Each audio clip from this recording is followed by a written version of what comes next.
favoriser la résilience et resocialiser les peuples déracinés. C'est l'objectif de la Fondation France Liberté qui mène un programme d'éducation et de formation au sein des camps de réfugiés au Kurdistan irakien. Plus de 2 millions de réfugiés et de déplacés fuyant les conflits, dont 500 000 enfants, ont trouvé refuge sur ce territoire.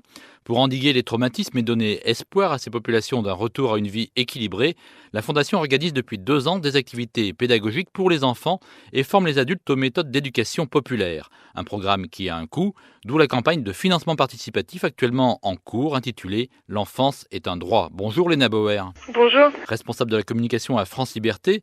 Alors avant de parler du financement, un point sur ces réfugiés. Dans quelles conditions vivent-ils dans ces camps du Kurdistan irakien? Alors les conditions de vie sont assez variables selon les camps, mais il faut imaginer des camps qui rassemblent des milliers de personnes qui vivent sous des tentes, avec un accès limité à l'eau et à l'électricité.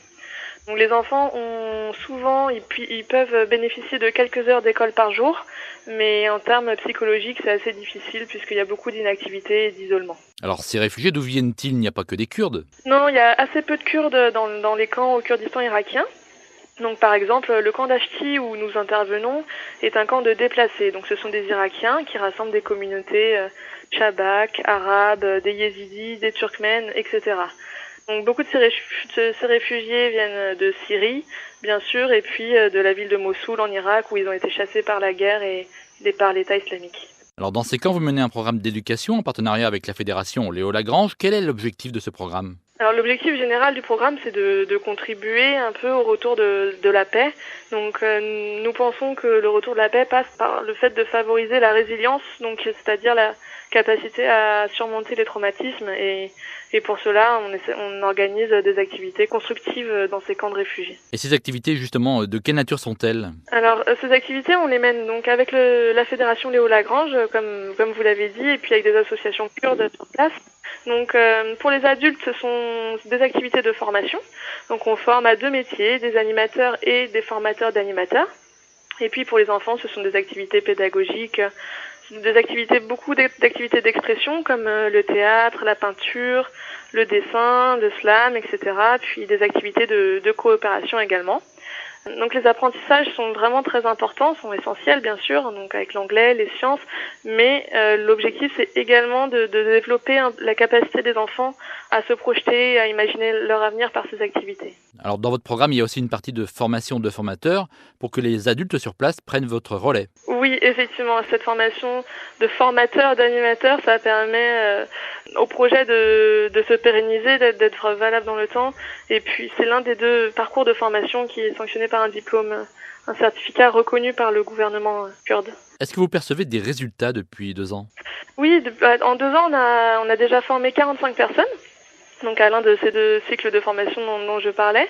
Et 6000 enfants ont bénéficié de ces activités constructives.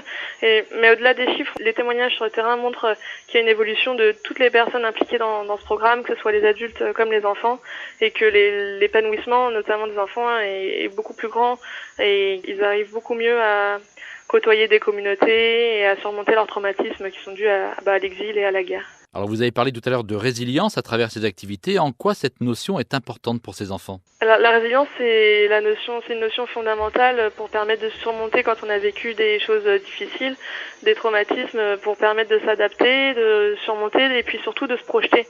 Quand on a perdu la capacité à se projeter dans l'avenir, à faire des projets, à rêver son futur, on ne peut pas se reconstruire. Et ce programme a donc un coût, d'où le financement participatif que vous avez lancé. Vous cherchez à récolter 10 000 euros. À quoi vont servir les fonds récoltés? Alors nous cherchons à étendre ce programme à 2 nouveaux camps, donc les camps de Hassan Cham 2 et de Ozal. Et donc nous cherchons à récolter 10 000 euros. Il y a 6 000 euros qui seront consacrés à la formation de 15 nouvelles personnes, 2 000 euros pour les activités pour environ 1 200 enfants, et puis les 2 000 euros restants qui serviront à l'achat de matériel.